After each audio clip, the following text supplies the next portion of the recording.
Welcome back to Excel Skill. Today we learn without usage of any functions, we can segregate the list of the resources to the particular department. I have the resources under column A and under column B I have the department name. Now without usage of any function, I would bring these resources to the particular department. For instance, we are considering as a HR department.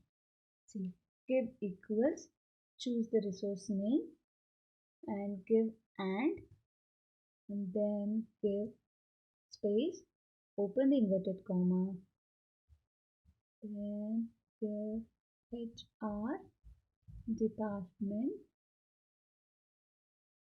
just give a space, HR department, close the inverted commas and hit enter. You could see the Kathy Patterson belongs to the HR department.